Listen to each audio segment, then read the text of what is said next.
Menteri Koordinator Bidang Politik, Hukum, dan Keamanan Mahfud MD mengatakan penyidik Kejaksaan Agung telah mengantongi bukti berupa rekaman percakapan sejumlah pejabat terkait dugaan korupsi pembangunan menara BTS 4G di Kominfo.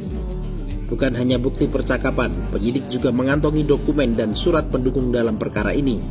Mahfud menyebut penyidik Kejaksaan memiliki rekaman percakapan termasuk dari unsur pejabat penting saat pembagian proyek tersebut. Percakapan mengenai dugaan korupsi di Kominfo itu disadap oleh penyidik dari Kejaksaan.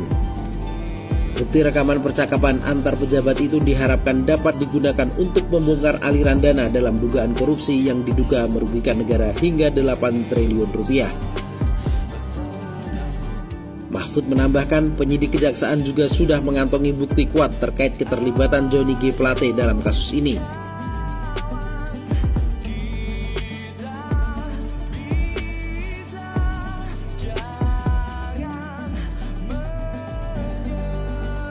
Selain rekaman percakapan, dokumen lain yang sudah dikantongi diantaranya terkait keterlambatan penyelesaian, pembangunan proyek di bawah target, dan proyek yang sudah dibangun tidak sesuai spesifikasi awal.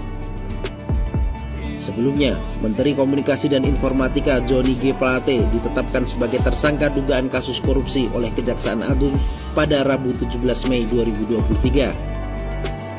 Politisi Partai Nasdem itu diduga terlibat dalam korupsi proyek pembangunan BTS 4G Bakti Kominfo 2020 hingga 2022. Kejaksaan Agung menyebut kasus korupsi ini bukan pidana biasa, sebab dari 10 triliun rupiah yang dianggarkan, dugaan kerugian negara mencapai 8,32 triliun rupiah.